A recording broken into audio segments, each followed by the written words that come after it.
Les ennemis de l'AES tremblent aujourd'hui face à une réalité qu'ils ne peuvent plus cacher. Pendant des années, certains réseaux obscurs ont tenté d'humilier nos peuples, de financer le chaos et d'inonder le Sahel par le crime et la corruption. Mais cette époque touche à sa fin. Monsieur Diop l'a clairement affirmé. Ceux qui complotent contre notre souveraineté découvriront désormais une AES forte, déterminée, intraitable et prête à écraser tous les ennemis de la stabilité du Sahel. Aujourd'hui, est-ce que le Mali se porte beaucoup mieux? Il y a 10 ans, je pense qu'il faut commencer d'abord par l'intervention de l'OTAN en Libye, d'abord, qui a créé les bases de la déstabilisation de l'ensemble de la région et qui a été aussi soutenue par les puissances occidentales, les mêmes puissances sont revenus à notre secours, entre guillemets, pour pouvoir sauver la situation. Nous saluons tous les efforts qui ont été faits dans ce cadre. Mais quand on regarde aujourd'hui la situation d'ensemble, en 2012-2013, on avait une situation de menace et d'insécurité localisée dans le nord du pays.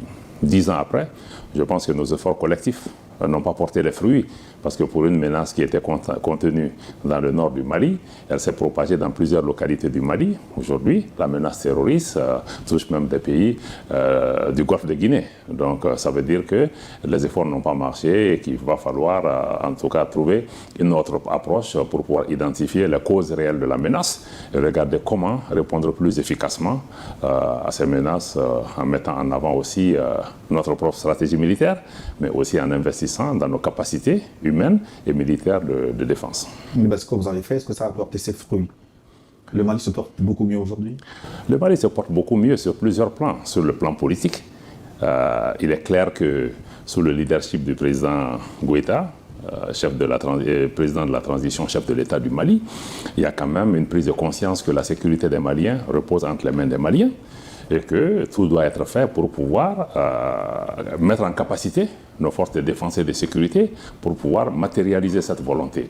Et dans ce cadre-là, des investissements conséquents ont été faits pour équiper les forces de défense et de sécurité, renforcer les capacités humaines, mais aussi surtout changer notre paradigme sécuritaire. Parce que le paradigme sécuritaire qu'on avait avant reposait essentiellement sur des forces internationales qui, d'une part, Barkhane et autres, ne faisaient pas preuve de sincérité dans le cadre de la coopération. Et même souvent, il y a des complicités avec les groupes que nous combattons. De l'autre côté, nous avions la mission des Nations Unies, qui est une mission du maintien de la paix, qui était chargée de maintenir la paix dans une zone où il n'y a pas de paix à maintenir en clair, dans une autre zone qui est sous la menace d'attaques terroristes. Et depuis, si vous voyez, après le départ de Barkhane, on a prédit l'apocalypse. Le Mali est là. L'armée malienne, aujourd'hui, dans le passé, qui battait en retraite, est à l'offensive. Il y a de grandes opérations militaires qui sont en cours. Il y a beaucoup de territoires qui ont été conquis avec le retour des personnes réfugiées et avec les équipements que nous avons aujourd'hui acquis et la détermination des forces de défense et de sécurité sur le terrain. Nous sommes à l'offensive sécurité des Maliens. Quels sont les problèmes avec notre partenaire, notamment la Russie? On reviendra sur ce sujet. Mais je voudrais évoquer aussi le départ des Français, l'opération Barkhane. Aujourd'hui, est-ce que vous avez totalement coupé le pont avec l'État français? Ça fait le Mali entretient des relations avec tous les pays qui respectent les 3 principes clés qui ont été déclinés par le président Goïta qui gouverne l'action publique au Mali et l'action du Mali avec ses partenaires étrangers, le respect de la souveraineté du Mali, le respect des choix stratégiques du Mali et des choix de partenaires et la prise en compte des intérêts vitaux des populations maliennes dans toutes les décisions prises. Maintenant, la France ne s'inscrit pas en tout cas à ce stade par rapport à ça. Et si vous voyez un peu, parce que les gens ne regardent pas, bon, les Maliens ont mis la France dehors et tout, si vous regardez même le début des incidents qui se sont passés entre la France et le Mali, c'est le président français qui a décidé que Barkhane va partir à la télévision sans concertation avec les Maliens. Et plusieurs décisions sont venues à la suite de ça. Vous avez suivi aussi les propos discourtois à la limite de l'insulte que les autorités françaises tenaient régulièrement à l'endroit des Maliens. Et les mesures drastiques qui ont été prises pour arrêter l'aide au Mali, etc. Donc, et nous avons dû répondre à chacun de ces actes qui a été posé. Maintenant, le Mali continue par rapport à cela, à travailler avec les pays et les partenaires qui le souhaitent. Mais encore une fois, quand vous parlez de la France, il faut aussi relativiser. Parce que le contentieux et le différent qui nous oppose aux autorités françaises, à certains dirigeants français, n'est pas indifférent entre le Mali et la France. Parce que nous avons des populations, il n'y a pas de problème entre eux. Il y a des pays amis de la région voisine qui sont plus alliés à la France, où il y a eu des manifestations où on s'est attaqué à des emprises diplomatiques françaises et même à des entreprises françaises et à leurs biens. Au Mali, du début de la crise à aujourd'hui, personne ne s'est attaqué à un citoyen français, à une entreprise française. Et c'est d'ailleurs les Français qui commencent maintenant à impliquer les gens, interdiction de visa, empêcher les compagnies de voyager dans la région, peindre la région en rouge pour interdire. Donc c'est extrêmement dangereux, cette pente, nous l'avons indiqué aux autorités françaises. Il vaut mieux que nous laissions nos populations. Il y a des Français qui vivent au Mali, il y a des Maliens qui vivent en France.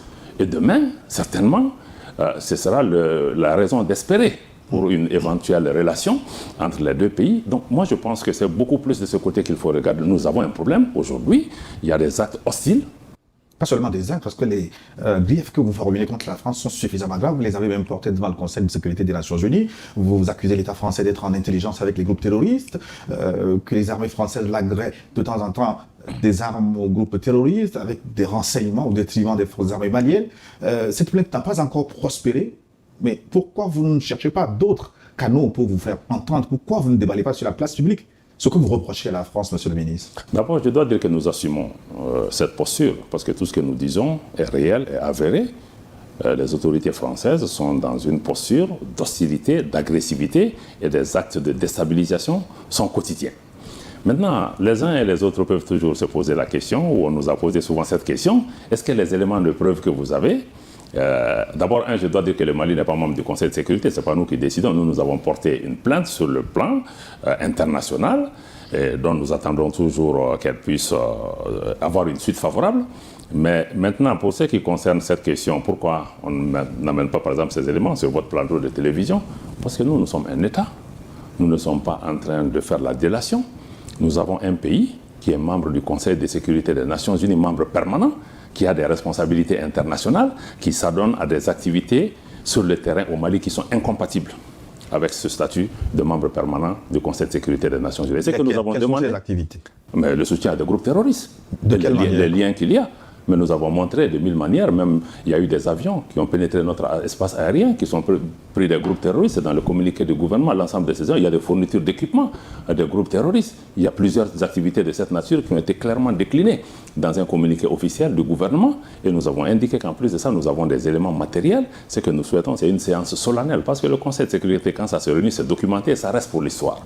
Donc ce n'est pas aller mettre dans des journaux, mais nous souhaitons que dans une instance internationale où les responsabilités sont situées, qu'on puisse regarder est-ce que ce membre du Conseil de sécurité mérite la place qu'il tient au niveau du Conseil de sécurité. Est-ce que ses actions sur le terrain de défense des droits de l'homme, de protéger la paix et la stabilité sont conformes avec le mandat qui lui est donné en tant que membre permanent du Conseil de sécurité. Ce débat touche à sa fin, mais une vérité demeure. L'AES avance, pendant que ses adversaires s'agitent dans la peur et la confusion. Ceux qui rêvaient de voir le Sahel à genoux assistent aujourd'hui à l'éveil d'une puissance déterminée à défendre sa souveraineté coûte que coûte. Les campagnes de manipulation, les attaques médiatiques et les complots ne feront jamais reculer des peuples décidés à écrire leur propre destin. Monsieur Diop l'a martelé avec fermeté. Chaque ennemi de la stabilité trouvera désormais face à lui une réponse implacable. L'AES ne mendie plus le respect, elle l'impose désormais par sa force, son unité et sa résistance.